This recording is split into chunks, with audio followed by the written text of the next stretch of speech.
মুসলমান আল্লাহর গোলাম, আল্লাহর হাবিব সাল্লাল্লাহু আলাইহি ওয়াসাল্লাম বলেন, যেখানে কোরআনের আলোচনা হয়, যেখানে হাদিসের আলোচনা হয়, ওই মজলিসকে ফেরেশতারা বেষ্টন করে রাখে। আল্লাহর নবী বলেন, ও আমার উম্মত, ওই ফেরেশতারা বেষ্টন কইরা শুধু বসে থাকে না, ওরা আসমান পর্যন্ত পৌঁছে যায়। রব ডাক দিয়ে বলে, ফেরেশতারা তোমরা এখানে কেন আসছো? ফেরেশতারা ডাক দিয়ে, আল্লাহ, তোমার বান্দা বান্দিরা একটা মজলিসের মধ্যে আলোচনা করে কোরআনের আরেক কিছু মানুষগুলো শুনে, তাদেরকে আমরা বেষ্টন করতে করতে আসমান পর্যন্ত পৌঁছে গেছি। আল্লাহ ডাক দেবেন, কেন পৌঁছো? আল্লাহ, তাদের গুনাহগুলো মাফ করে দাও, তাদের গুনাহগুলো মাফ করে দাও, তাদের গুনাহগুলো মাফ করে দাও। বলেন সুবহানাল্লাহ। আল্লাহ রাব্বুল আলামিন ডাক দিয়ে বলেন, আমার ফেরেশতারা ওরা কি আমার জান্নাত দেখেছে? ফেরেশতারা ডাক দিয়ে, আল্লাহ, ওরা আপনার জান্নাত দেখে নাই, ওরা জাহান্নামও দেখে নাই, আপনার রাসূলকেও দেখে নাই। দেখছি নাকি? জোরে বলেন। সামনে দেখছেন নবীরে? কেমনে দেখবেন? মাহফিলে আয় উঠে দূরে চলে যান, তাহলে সামনে কি এমনি দেখবেন? হ্যাঁ, আমাদের দেশে বলে গর্ত সেই মাছ নেয় না মানুষে, গাতা আছে না? আপনাদের এখানে কি বলে এটাকে? এই গর্ত সেই মাছ নেই। কেউ যদি ওই মাছটা শেষ হয়েছে এই মুহূর্তে শেষ হইলা যায়, তাহলে মাছ ধরতে পারবো? আমার এক মুসল্লি ওই দিন বলতেছে, হুজুর আমার পায়ে শিং মাছ আছে না, এই শিং মাছে গালা দিচ্ছে। আমাদের দেশের ভাষা বলে গালা, আপনাদের এখানে কি কয়? যেটাই হোক, গালা আর এটা একটা দিলেই হইল। ব্যথা করে কি করে না? বলে যে হুজুর আমি যাইতেছি বাজার থেকে ওষুধ আনা লাগে, ওইটার ব্যথা সহ্য করতে পারছি। বলে কেন? শিং মাছে লেটাই দিছে। আমি জিজ্ঞাসা করলাম, বন্ধু, এই মাছ ধরতে গিয়ে আপনার পায়ের মধ্যে তোমরা আঘাত করে দিল একটা শিং মাছ, এরপরেও কি সেই শিং মাছকে আপনি ওই গাতার মধ্যে, ওই গর্তের মধ্যে ছেড়ে দিয়েছেন না নিয়ে আসছেন? নিয়ে আসছি। এত কষ্ট দিল শিং মাছ, এরপরেও তো আপনি তাকে ছাড়লেন না, ধইরা নিয়ে আসলেন। যদি দুনিয়ার একটা শিং মাছকে ধরার জন্য, দুনিয়ার একটা সাধারণ একটা মাছকে খাওয়ার জন্য যদি তার গালা আমি আর এটাই সহ্য করে যদি ওইটাকে নিয়ে ধরে আসতে পারি, তাহলে আল্লাহর জান্নাতে যাইতে গেলে বুঝি এখান থেকে উঠে গেলে হবে? জোরে বলেন, হবে নি? সুতরাং এখানে বসে থাকতে হবে। আল্লাহর জান্নাতে যেতে গেলে আমরা যেই রকম ভাবে ওই ক্যামেরার মধ্যে ওয়াজগুলো রেকর্ড হচ্ছে, আল্লাহ বলেন, ওয়া হুয়া মাকুম আইনা মা কুনতুম। আল্লাহু আকবার বলেন। আর একটু জোরে বলেন, আল্লাহু আকবার। আল্লাহ বলেন, বান্দা তুমি যেখানে আমি আল্লাহ সেখানে। সুবহানাল্লাহ। আল্লাহ আমাদের সাথে আছে না নাই? আছে না নাই? আল্লাহ কেমন সাথে আছে আমাদের? আল্লাহ তাআলা সূরাতুল কাফের মধ্যে ডাক দিয়ে বলেন, ও আমার বান্দা বান্দেরা, ওয়া নাহনু আকরাবু ইলাইহি মিন হাবলিল ওয়ারিদ।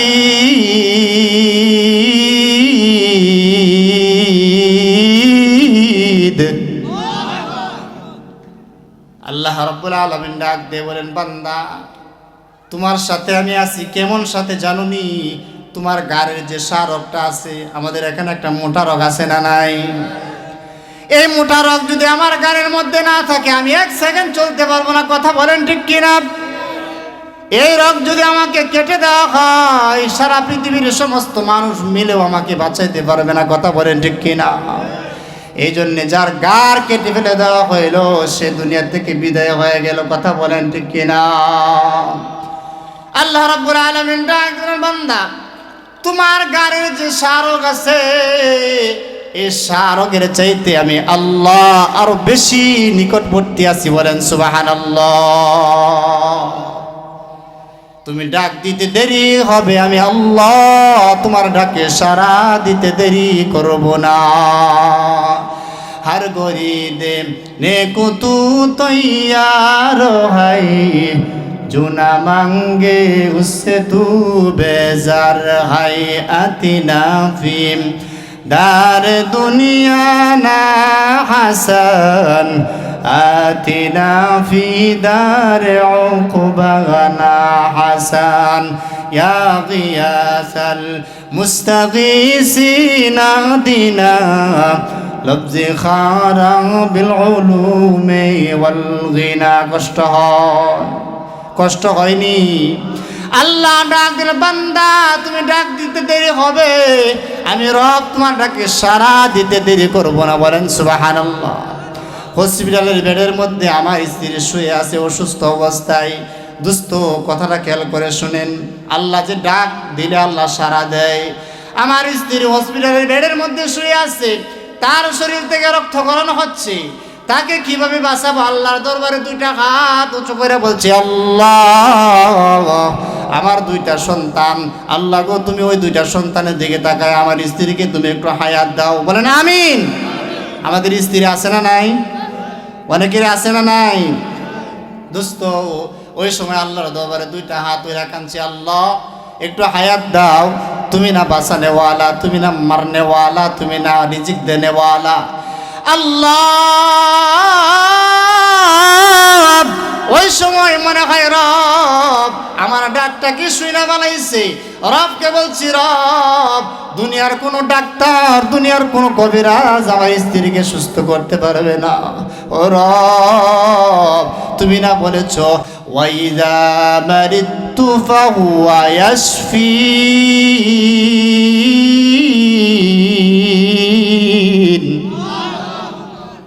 আল্লাহ রাব্বুল আলামিন বলেন ওয়াইদা মারিতু ফাহুয়া ইয়াশফিন। হযরত ইব্রাহিম আলাইহিস সালাতু ওয়াস সালাম বলতেছেন, আমি যখন অসুস্থ হই আমাকে সুস্থ করেন কে? আর একটু জোরে বলেন কে? না মাজারওয়ালা, না বাবাওয়ালা। আছে না আমাদের দেশের এমন লোক, আঙ্গ বাবার দরবারেতে কত গরু যায়, ঠিক কি না? অন্য পীরের দরবারে তো মানুষ নাকি হয়, আমগো বাবার দরবারেতে কত গরু যায়। কথা বলেন ঠিক কিনা? এমন মিছিল গাওয়ার না আছে না নাই? আমি এর বিপরীতে বলি, এটা কে বলে যে আমগো বাবার দরবারেতে কত গরু যায়, অন্য পীরের দরবারে তো মানুষ নাকি হয়? আমি বলি, ওরে ছাগলের দল, ওরে গরুর দল, গরুর দরবারে গরু যায়, মানুষের দরবারে মানুষ যায়। কথা বলেন ঠিক কিনা? বিশ্বনবী মুহাম্মদুর রাসূলুল্লাহ সাল্লাল্লাহু আলাইহি ওয়াসাল্লাম তার মতো নবী দুনিয়ার জমিনে আরো আসেনি। সমস্ত নবীদের ইমাম, জোরে বলেন সুবহানাল্লাহ। সাইয়্যিদুল কাউনাইনি খাতামুল মুরসালিন, আখিরা মুদবুদে ফখরুল আউয়ালিন, ইমামুল আউয়ালিন আল আখিরিন, বহরে সাদকা রাহমাতাল লিল আলামিন। আল্লাহু আকবার বলেন।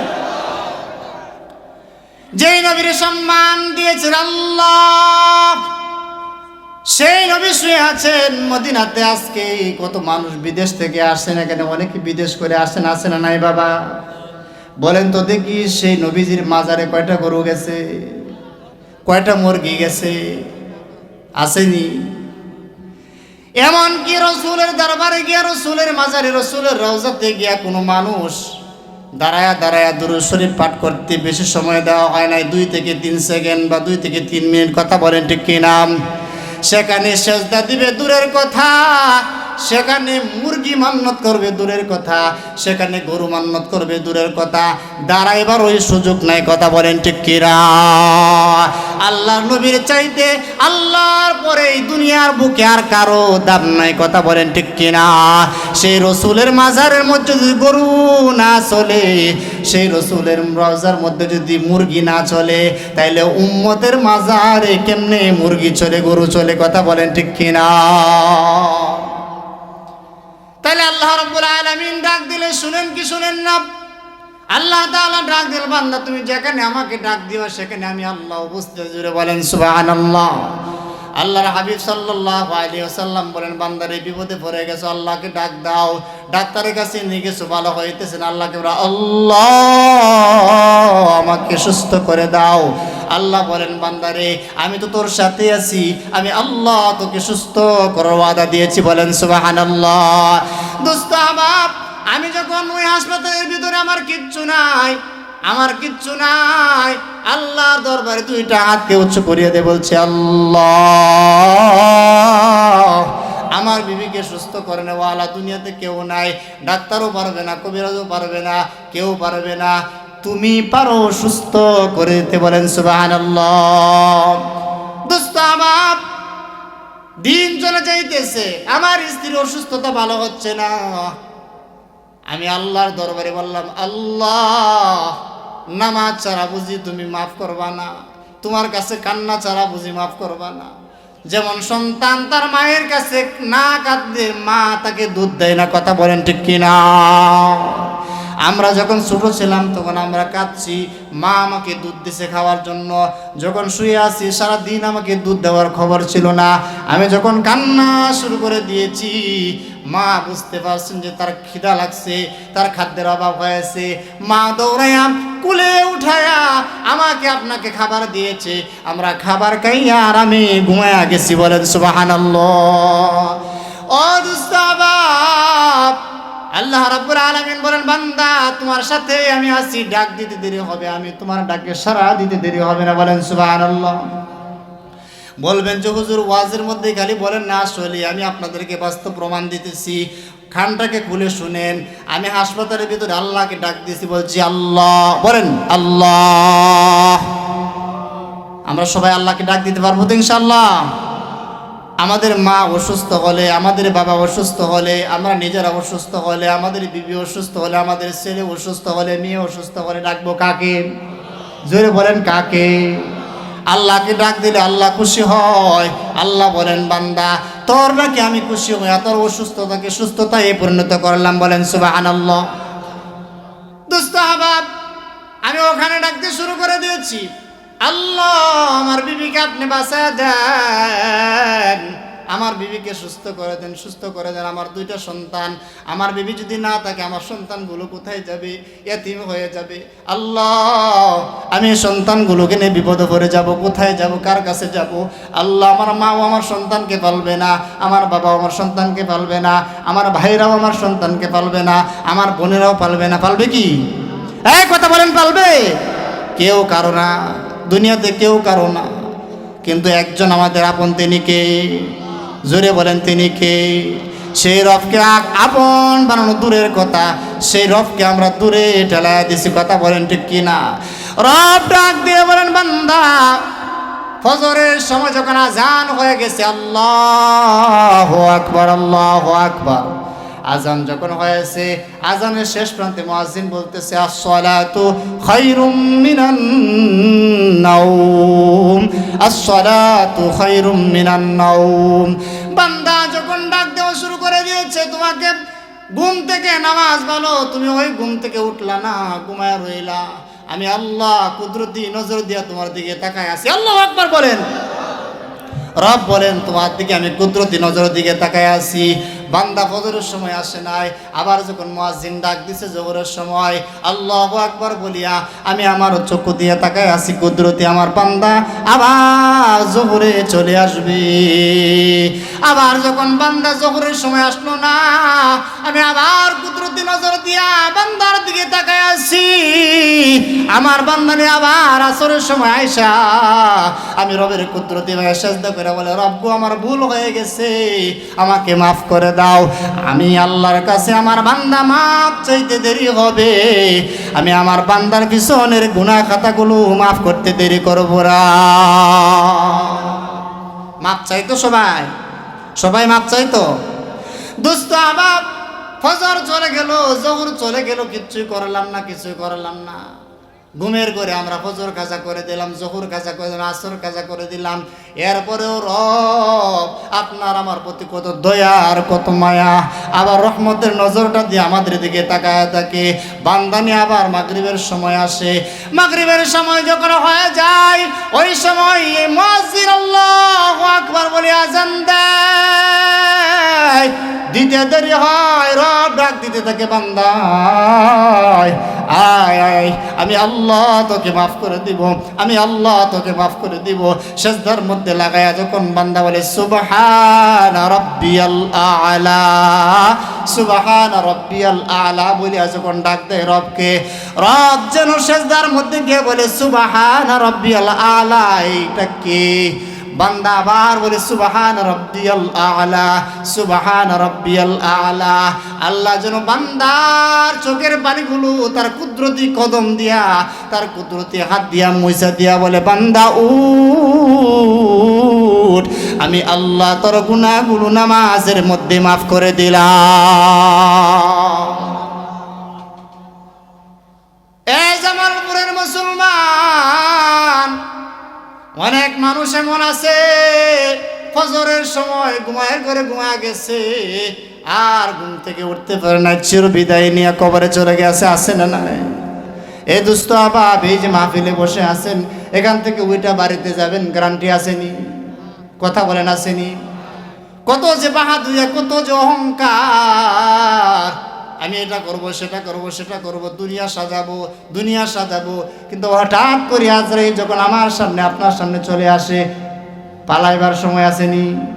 আজরাইলকে বলা যাবে নাকি যেটু সময় দাও, আমি একটু কাজ করে নিই। ছোট্ট একটা ঘটনা মনে পড়ছে, বইলা ফেলাইতাম আপনাদের সামনে, শুনবেন? হযরতে আজরাইল আলাইহিস সালাতু ওয়াস সালাম কারো কথা শুনেন না, কারোর দিকে মায়াও করেন না, কারোর দিকে দয়াও করেন না।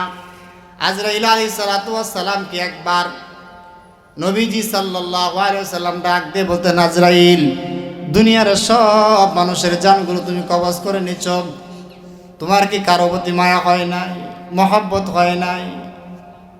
মহব্বত হইলে কি হবে, মায়া হইলে কি হবে? আল্লাহ আমাকে অর্ডার করেছেন, জান নিতে হবে, মায়া হলে কি হবে, দয়া হলে কি হবে?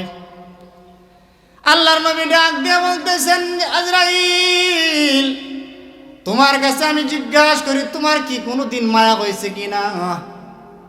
হযরতে আজরাইল ডাক দিয়ে বলেন, আল্লাহর নবী গো, আপনি আমাকে এমন এক প্রশ্ন করেছেন যে প্রশ্নের জবাব দিতে গিয়ে আমি এখনো আমার চোখে পানি চলে আসে। আল্লাহু আকবার বলেন।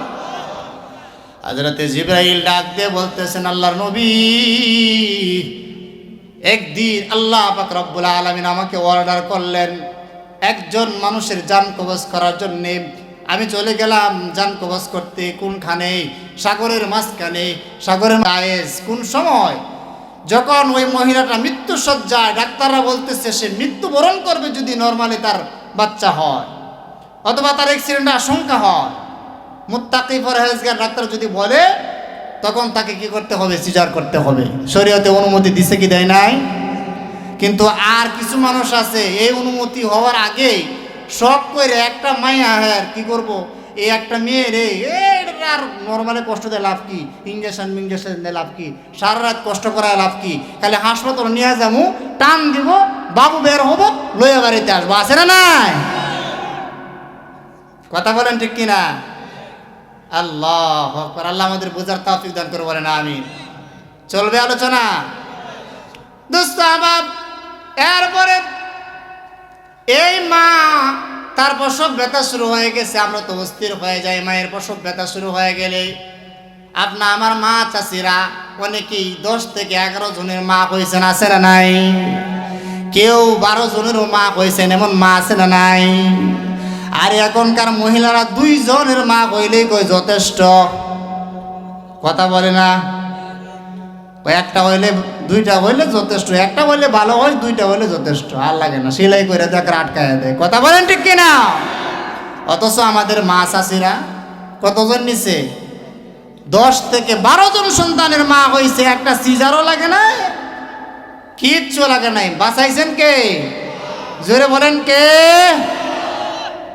এখন যারা সিজারে বাচ্চা নিতে যারা মনে মনে হতেছে এই হুজুর আর এই মাহফিল দাওয়াত দেন না। আমাগো আপনাদের বিরুদ্ধে আমি না, আমি ওই সমস্ত মহিলাদের বিরুদ্ধে যারা শখ করে সিজার করায়। কথা বলেন ঠিক কিনা? আমি ওই সমস্ত মাদের বিরুদ্ধে নয় যারা বিপদে পড়ে সিজার করায়, নিজেই বাঁচার জন্য সিজার করায়। কথা বলেন ঠিক কিনা? কথা ঠিক আছে তো? ইনশাল্লাহ চলবে আলোচনা। দোস্ত আবার বলতেছিলাম, এই মায়ের প্রসব ব্যথা শুরু হয়ে গেছে গভীর সাগরের মাঝখানে, সাগরের মাঝখান। আর আমরা তো রাতের বেলা হইলেই একেবারে 12টা বাজে যেত। যখন সিজার হবে, যখন সন্তান হবে, পেরেশান হয়ে যায়। কিন্তু ওই মহিলাটা ওই সাগরের মাঝখানে যখন তার প্রসব ব্যথা শুরু হয়ে গেছে, তার প্রসব ব্যথার কারণে ওই সন্তানটা ওই তক্তার উপরে ভূমিষ্ঠ হয়েছে। সুবহানাল্লাহ বলেন। কেমন জায়গাটা বলেন? খুব শান্তির জায়গা।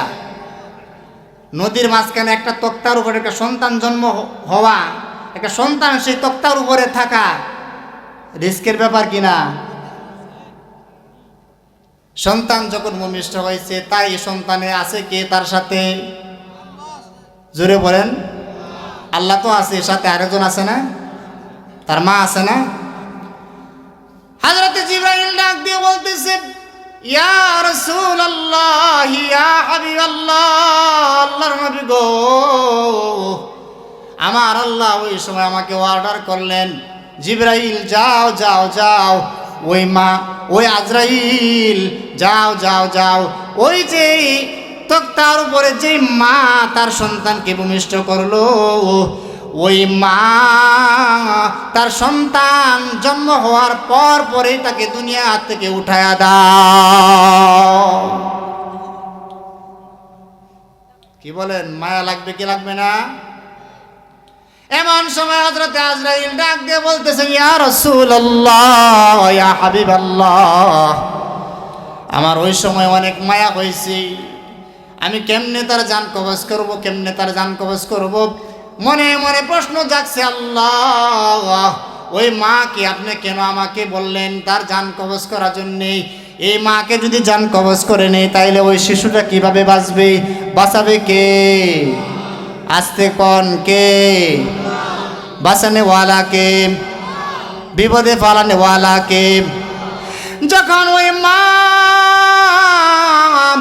তার জান কবজ হয়ে গেল, সে মৃত্যুবরণ করলো, আজরাইল ডাক দিয়ে বলতেছেন, আমি আল্লাহকে মনে মনে জিজ্ঞাসা করতে চাইতেছি, আল্লাহ, এই মা তার কি অপরাধ, এই শিশুর কি অপরাধ?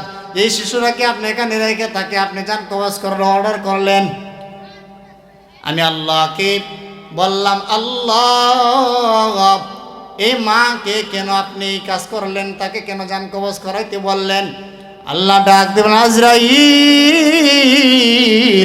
বুঝবা না আমি আল্লাহ কেন তার জান কবজ করাইছি? একদিন বুঝবা, সময় আসুক, সময় আসলেই বুঝবা আমি আল্লাহ কেন কি কাজ করেছি। আমি আল্লাহ তক্তার উপরে সন্তানকে বাঁচানে ওয়ালা, আমি আল্লাহ হসপিটালের মধ্যে ডাক্তার ছাড়াও রোগীকে বাঁচানে ওয়ালা। সুবহানাল্লাহ বলেন। এরপরে মা যখন মৃত্যুবরণ করেছেন, মা শেষ হয়ে গেছেন, একা আছে কে? কথা বলে না। ওয়াজ বুঝতেছেন আপনারা? আমার দিকে মনোযোগ আছে? ওয়াজ ছেড়ে দিব নাকি? তাহলে উত্তর দেন। এখানে আছে কে? শুধু বাচ্চা আছে, বাচ্চা সাথে মা আছিল, আছে না? শেষ শেষ হয়ে গেছে। আছে শুধু কি? বাচ্চা। কিসের উপরে? একটা তক্তার উপরে। তা আমরা যেহেতু ভরসা করি যে বিল্ডিং এর মালিক হইব, বিল্ডিং এ আমাকে চালাইবো, এই গাড়ি আমাকে চালাবে, সন্তান আমাকে বাদ দিবে, কোন ভরসা আসেনি? এখান থেকে ওইটা বাড়িতে যাওয়ার ভরসা আছে? বাঁচানে ওয়ালাকে আল্লাহ। আল্লাহ আমাদের দীর্ঘ হায়াত দান করেন, ইমানের সাথে বলেন আমিন। আল্লাহ আমাদের সুস্থতার সাথে লম্বা হায়াত দান করে, বলেন আমিন। আমাদের মা বাবা যাদের কবরে চলে গেছে, আল্লাহ আমাদের মা বাবাকে মাফ করে দেন, বলেন আমিন। দোস্ত আমরা বলতেছিলাম, ওই সন্তান যখন ওই তক্তার উপরে আছে, শুধু তার সাথে আল্লাহ, বলেন কে? ডাক দেন না, আল্লাহ। আল্লাহ আছে তার সাথে, আল্লাহ ছাড়া কেউ নাই। যখন বিপদে পড়ে যায় মানুষ, তখন তার সাথে থাকে আল্লাহ, মনে মনে ভাবে এখন আমার আল্লাহ আমার সাথে আছে। এই বলিয়া যখন সে আল্লাহকে ডাকতে থাকে, ডাকতে থাকে, এক পর্যায়ে আল্লাহ তার জবাব দিয়ে বলেন সুবহানাল্লাহ। এক দেশ থেকে এক লোক দৌড়ায় আসতেছে, তারপর দিয়ে যাবে। ওই সময় একদম সোয়ারি পাইছে, বহুদূর তার সোয়ার, বহুদূর তার গন্তব্য। সে এক সোয়ারিকে পায়া বলতেছে, দোস্ত আমাকে উঠায় নেবেন নি আপনার সোয়ারি উপরে? পরে ওঠো আমার সোয়ারিতে। উঠায় দিচ্ছে তাকে সোয়ারির উপরে। উঠায় দেওয়ার পরে সোয়ারিতে উঠায় নিয়ে তাকে এক জায়গায় নিয়ে যাচ্ছে। জিজ্ঞাসা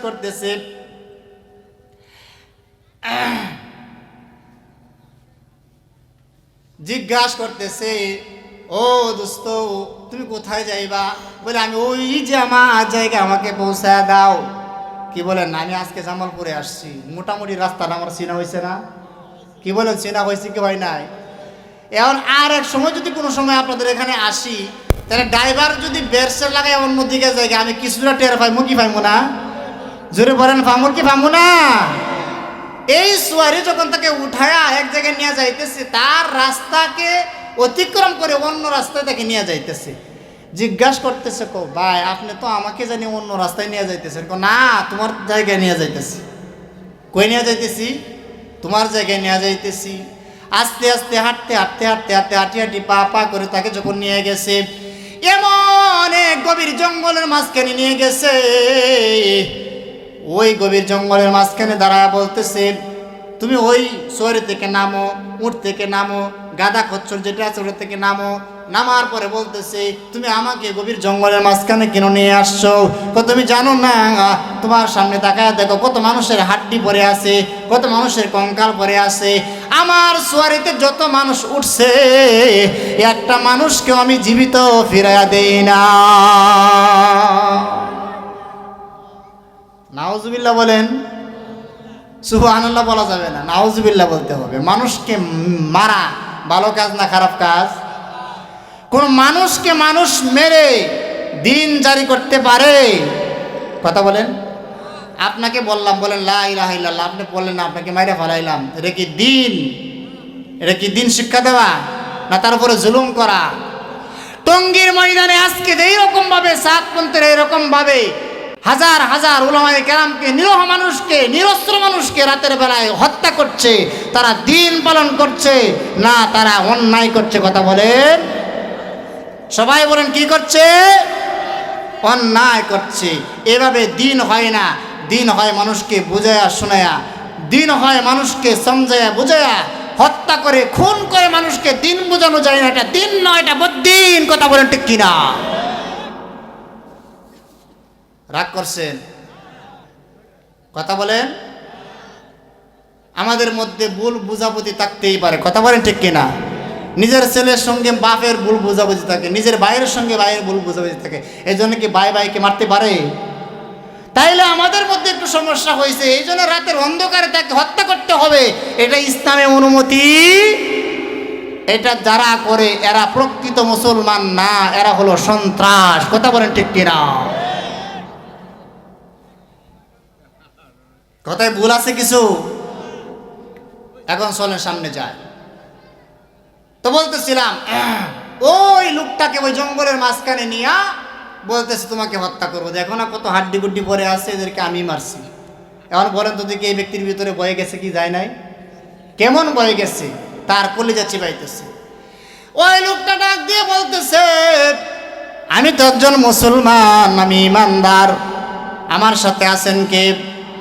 জোরে বলেন, আছেন কে? আমাদের সাথে কে আছেন? না মুসা আলাইহিস সালামের সাথে ছিলেন। যখন ফেরাউন দৌড়ায় নিয়ে গেছে, হযরতে মুসা আলাইহিস সালাম পাকড়াও হয়ে গেলেন। সামনে সমুদ্র, পিছনে ফেরাউনের বাহিনী। ডাক দিয়ে বলতেছে, ফেরাউনের দল বল দেখা তার লোকেরা, বনি ইসরায়েলরা বলতেছে, মুসা এখন আমরা কই যাব? আমরা তো আটকা পড়ে গেলাম। মুসা আলাইহিস সালাম ডাক দিয়ে বলতেছেন, কাল্লা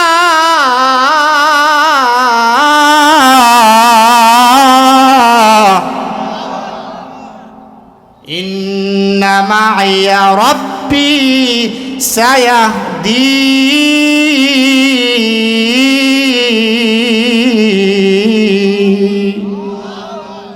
কখনো নয়, আমার রব অচিরেই আমাদেরকে পথের ব্যবস্থা করে দিবেন। বলেন সুবহানাল্লাহ। আল্লাহ পথের ব্যবস্থা করছেন কি করেন নাই? করেনওয়ালাকে কয়টা পথের ব্যবস্থা হয়েছিল? 12টা কয়টা 12টা। ওইদিকে আমি যাইতেছিলাম, আলোচনা লম্বা হবে। দোস্ত আবা বলতেছিলাম আল্লাহ আমাদের সাথে আছেন কি আছেন না, এই কথা থেকে আসছে। তো ওই লোক ডাক দিয়ে বলতেছে আমাকে তো আল্লাহ তাআলা ইমানদার বানায় পাঠাইছেন, ইমানদার আমরা, তাহলে ভয় কিসের, এই লোক আমাকে মাইরা ফেলাইবো। তখন ডাক দিয়ে বলতেছে দোস্ত আমাকে আপনি মারার আগে আপনার কাছে আমার একটু আবদার আছে। আবদার কি? বলতেছে আমার আবদার হইল 2 রাকাত নামাজ পড়ার সুযোগ দাও আমাকে। কয় রাকাত? যত খুনি হোক আর যত অপরাধী হোক, যতই মদখুর আর যতই সুদখোর হোক, নামাজের অনুমতি চাইলে এই বাংলার জমিনে অনুমতি দিবে না এমন পাষণ্ড বাংলাদেশে আছে। নামাজে না পড়ো, কিন্তু যদি বলা হয় যে ভাই আপনার বাড়িতে আইসি 2 রাকাত নামাজ পড়ার জন্য, হুজুর আমি নামাজ পড়ি না, আমার যাই নামাজটা সৌদি থেকে আনছিলাম যে ওইটা মানে আপনি নামাজটা পড়ে। কথা বলেন ঠিক কিনা? হ্যাঁ নামাজ পড়তো না, কিন্তু সৌদি থেকে যে নামাজটা আইনে যে ওই যে আলমারিতে রাখছিল, হ্যাঁ জীবনে নামাজ পড়ে না। এর মধ্যে হুজুর বলছিল নামাজ পড়বো, আগ্রহের সাথে বের করে দেয় নামাজ পড়ার জন্য। কথা বলেন ঠিক কিনা? তাহলে খুনি হোক আর যেটাই হোক না কেন, সে নামাজের জন্য কি দিবে? অনুমতি দিবে। নামাজ পড়তে থেকে অনুমতি দিচ্ছে, 2 রাকাত নামাজ আদায় করে আসে।